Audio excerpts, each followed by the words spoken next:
Welcome. Thank you for joining me again as we journey through the book of Acts. Today we're going to look at a very interesting story of civil unrest and how early Christianity dealt with such things. And I think you'll find it intriguing. There was a riot in Ephesus. Acts chapter 19. Remember, Paul was doing his mission work in Ephesus. He's thinking about going back to Jerusalem, but he's still in Ephesus. And a riot breaks out. Let's get into the text. About that time there arose no little disturbance concerning the way, which is the church, Christianity. For a man named Demetrius, a silversmith who made silver shrines of Artemis, brought no little business to the craftsmen. These he gathered together with the workmen in similar trades and said, "Men, you know that from this business we have our wealth. And you see and hear that not only in Ephesus, but in almost all of Asia, this Paul has persuaded and turned away a great many people, saying gods made with hands are not gods.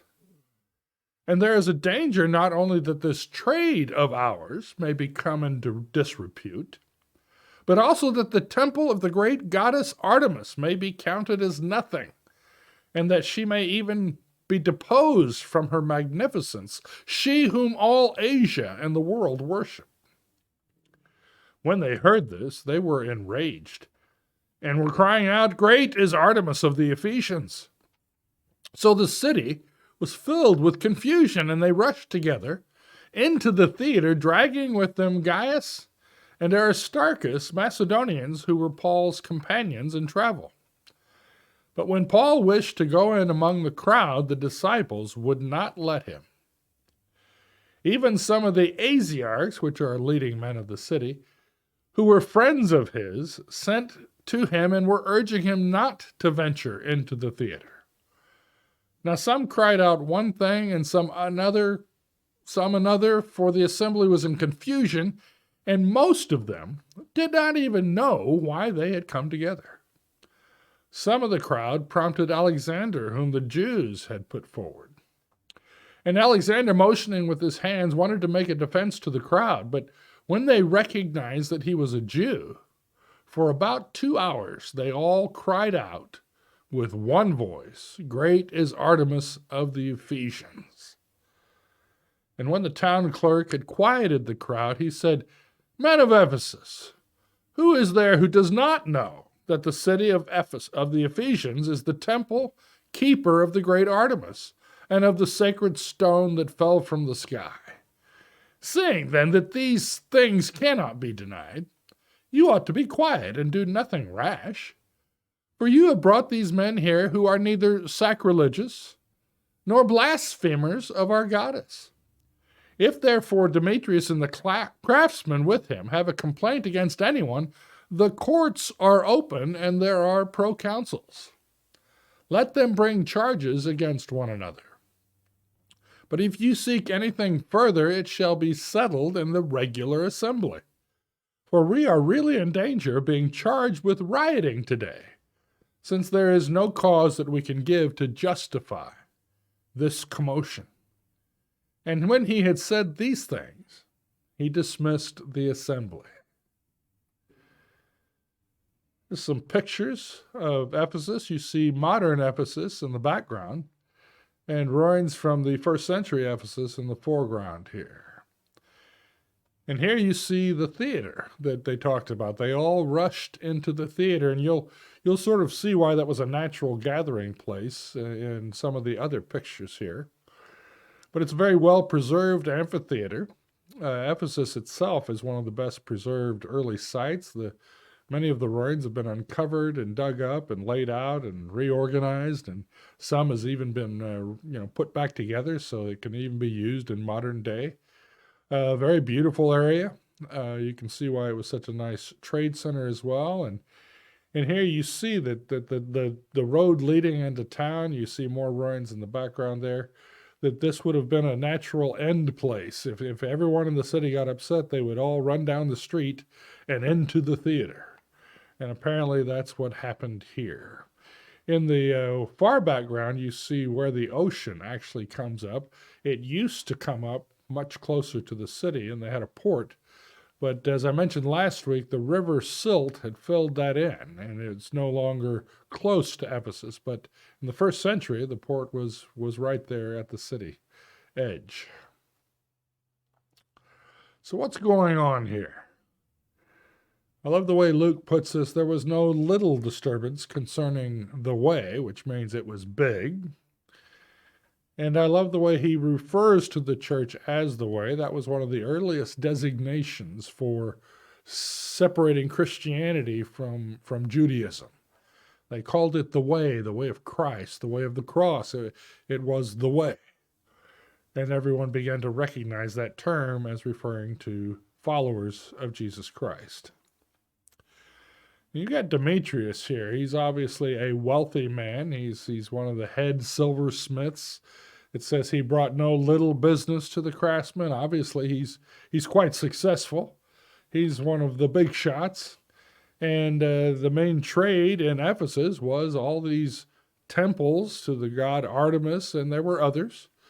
And the silversmiths would make small and medium and even large shrines, copying the statue of Artemis, and people would buy them who traveled there and take them elsewhere, and so apparently they were doing all right based on this trade in little idols made out of silver and other things. This was big business in Ephesus.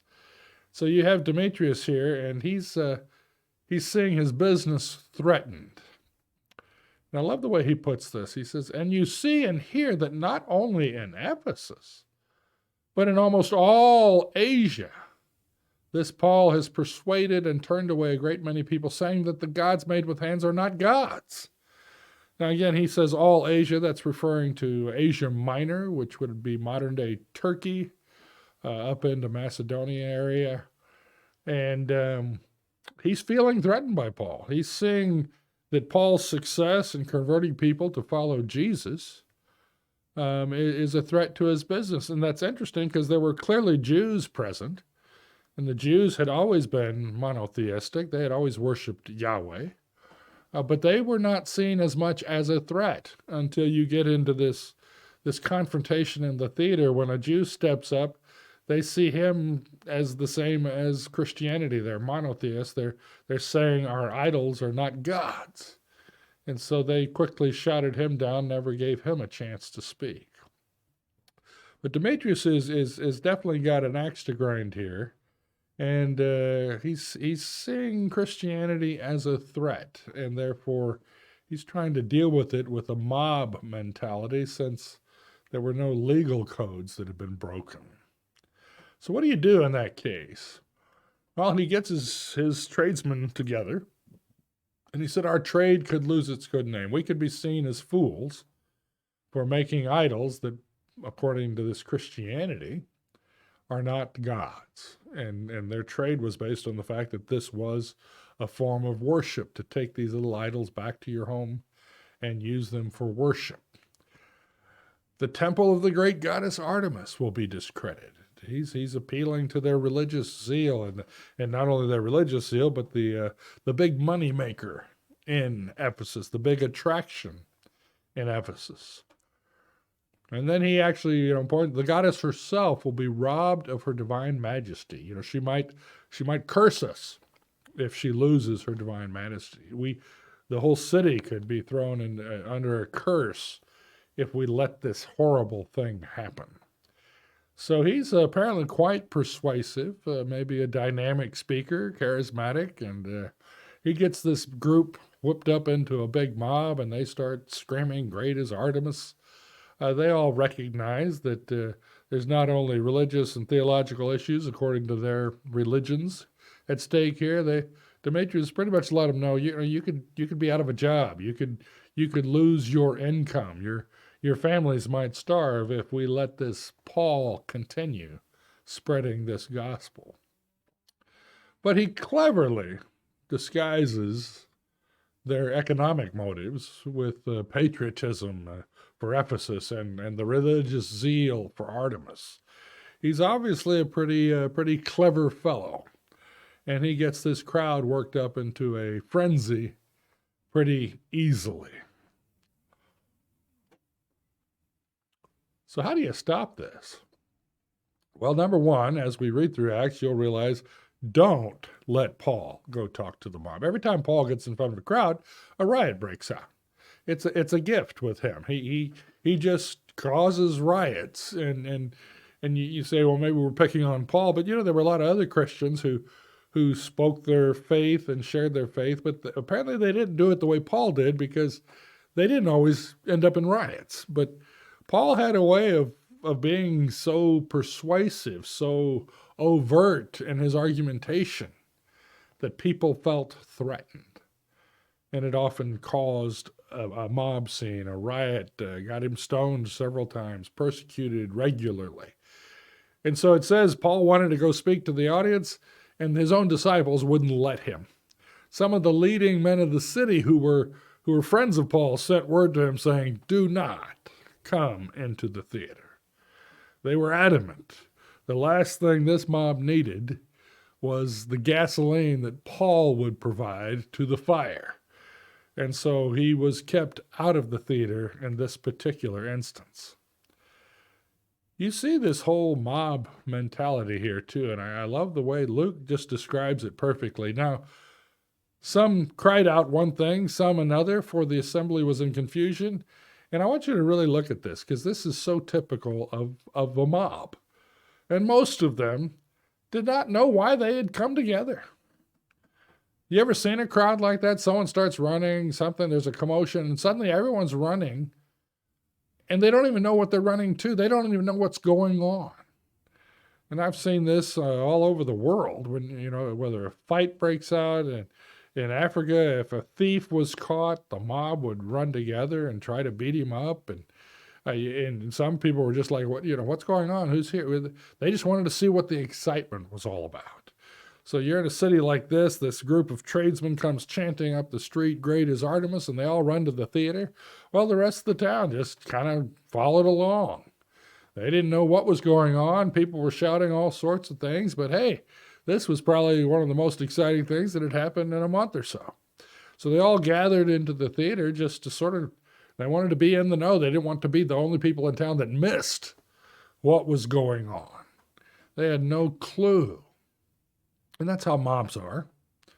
Confused, easily misdirected.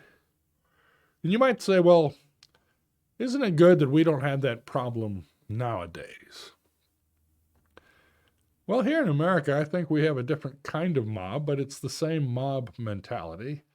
But we've gotten very technological about it. It's online. If you're familiar with Facebook, with Twitter, all of these other Snapchat, there's this massive social media that quickly turns into a mob. If someone says something wrong, or some old photograph turns up that shows someone did something that our current society thinks is wrong, the mob just piles on. People start getting upset. People have been fired because they supported this particular political candidate or that particular political candidate. There's this mob mentality that's out there, and they are easily confused and easily misdirected. And all of a sudden, there's this big frenzy on Twitter. And I have a feeling most of them, in fact, if you read some of the comments, it's very clear they don't even know what they're talking about. And so you need to beware of the mob. And don't be confused, and don't be easily misdirected, because that's just something that can happen when you get into that mob mentality, and you can end up someplace that you really didn't want to be. Something we need to be cautious about, especially with our children these days. Well, the city clerk, he lets the crowd wear themselves out with this chanting. They've chanted for 2 hours. Great is Artemis of the Ephesians. And he finally senses the time is right. He knows something's got to happen, and it's either going to calm down or it's going to heat up. and he feels responsible. He steps into the crowd. He gives 4 reasons to disband the crowd. Says, look, you're all shouting, Artemis is great, Artemis of the Ephesians is great, and everyone knows that. I mean, it's sort of like a first century duh. The whole world knows that Ephesus is the guardian of Artemis' temple. Why are you shouting like this? Everyone knows that. There's no reason for commotion over that. And then he says, you've grabbed 2 men and you've drug them in here, but they're not guilty of robbing the temple. They haven't, stolen gold or silver from the temple or beat up any of the priests. They're not guilty of blasphemy against. They preach about their God, but they're not preaching against Artemis. They're simply preaching that we should be followers of Jesus Christ. So they're not guilty of robbing the temple or of blasphemy. And then he knows who started this. I have a feeling that while that whole crowd was chanting, he went around and got the skinny, got the goods on what caused this problem. And so he stands up publicly and says Demetrius and his guild are familiar with the proper legal channels to file a complaint or a charge. He says there's a way to handle their complaint, and this is not it. This is bad. And people could easily end up getting beat up or killed, and we wouldn't have a good reason for it. And so I kind of appreciate that city clerk just sort of appeals to the rule of law. He says, listen, there are proper channels, proper legal channels. The courts are open. The lawyers are there. If you have a problem, that's where they need to take this problem. But then he really lays it on them because the Roman government really didn't like civil unrest. They were pretty harsh on it. If 2 groups were fighting, they would often go in and kill both groups just to make sure the fighting stopped. And so they know that this is bad. If we're seen as unruly, if a riot is broken out, they'll send the soldiers in, and it's going to get ugly here. So he tells everybody, and everyone's aware of what happens. He says the city itself is in danger of being charged with civil unrest. We could get a big fine from the government or worse. And he dismisses the crowd, and apparently that has the desired effect. They all go home. They don't want the Roman soldiers coming in to put down this unruly scene. And he gets them to go home, and the story subsides. We'll read later, Paul gets out of town. But there's something going on here. You think, well, that's an interesting story. What does that have to do with Christianity? What does this have to do with the Bible? What's in it for the Christians here? Well, there's a pretty interesting agenda here. Luke has a specific point of recounting this story. See, he's recorded the story as an apologetic to both pagan public, those who were polytheists and worshiped all these other gods, and to the Roman government itself. That he cited now in Acts 2 different cases, 2 different major cities that dismissed cases against the way, Christianity, because no Roman law had been broken. Luke wants this recorded. He wants non-Christians, whether they're Roman government or just pagan people outside the church, when they pick up Acts and read it, he wants them to see that the way is not the problem. People are going around saying, "Oh, the way is a problem," and these Christians are a threat, and they're all screaming. But the fact is, he's showing in Acts that it's not the Christians who are causing the problems. It's not the Christians who are breaking Roman laws here. It's others. It's those who are against the way, those who oppose the way. They're the ones causing the civil unrest, not the Christians. And there's no Roman law that's been broken, but these people who oppose the way are the ones causing the problems and, in fact, breaking Roman law. This is Luke's way of showing the first century society, a culture, that this Christianity is actually peaceful. It's a challenge for sure, but it's not a anti-law. It's not legal unrest. It's not anti-government. It's the way of Christ. It's following Jesus Christ. So Luke's trying to get that message out, not only to other Christians, but to the non-Christians in the first century society, so that they will be more open and they won't just react to rumors they have heard about the way. Interesting story. And I think an interesting agenda on Luke's part. But what's our takeaway? What's our call to action? How does this affect us in a modern day time? Well, you see, if Christianity is seen as a threat to the American way of life, clever antagonists will attack us. And let me tell you, it's already happening. I've heard all sorts of public and private comments that Christianity is what's causing all these problems in our own society. It's religion that's causing all the wars and around the world and famine and all sorts of problems. That there's a lot of non-Christians who are attacking Christianity as what's really causing the problem, when that couldn't be more wrong or more the opposite. It's the Christians who are helping feed those people in the starving countries. It's the Christians that are sending relief to those war-torn countries. But when people see the values, when people see the moral standards of Christianity, and they don't like them, they find them restrictive, or they find them antagonistic towards their way of life, then they feel the need to attack Christianity. They feel the need to undermine it or tear it down. And I've already heard comments along these lines, and I see it actually coming out in public more. Whether you're pro or anti-abortion or many other aspects of our society, Christianity is being attacked because of the positions that it takes. Now, here's the other side of that. If our speech, if Christian speech and behavior appears to be no different than the non-Christian society around us, then no one will ever see us as a threat. I've read several books that talk about that's not only are we not seen as a threat, but that's actually an argument against Christianity.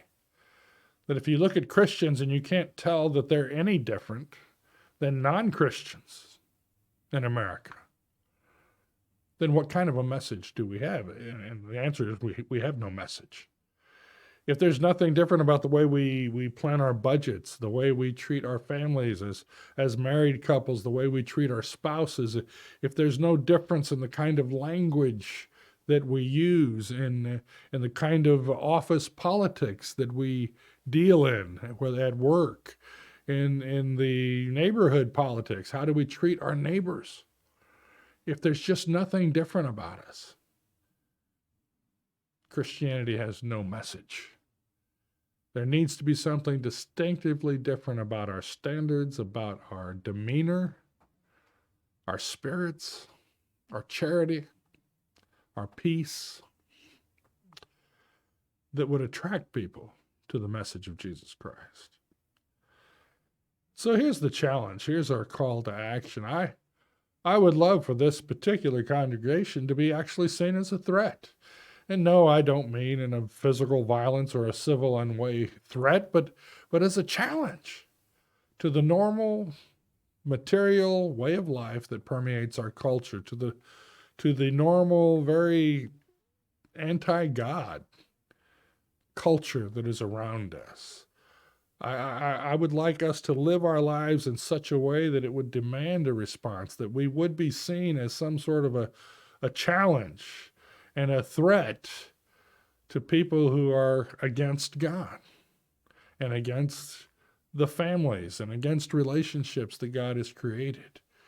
I would like us to live in such a way that people would actually take notice and maybe even be a little disturbed, because when we disturb them by our actions and by our behaviors, by our godliness, they're going to stop and think. They're going to have to reconsider their way of life, and that perhaps there's something within the way that might be attractive to them, that might be a better way to live. So I ask all of you, as you move through your lives, as you interact with your coworkers and your neighbors, try to behave in a way that might just bother them a little, in a good way, that might challenge them in a good way to be a better person. Live in such a way that they recognize you're being transformed. It wasn't just that when you became a Christian, but throughout your faith walk, we should be being transformed into the likeness of Christ.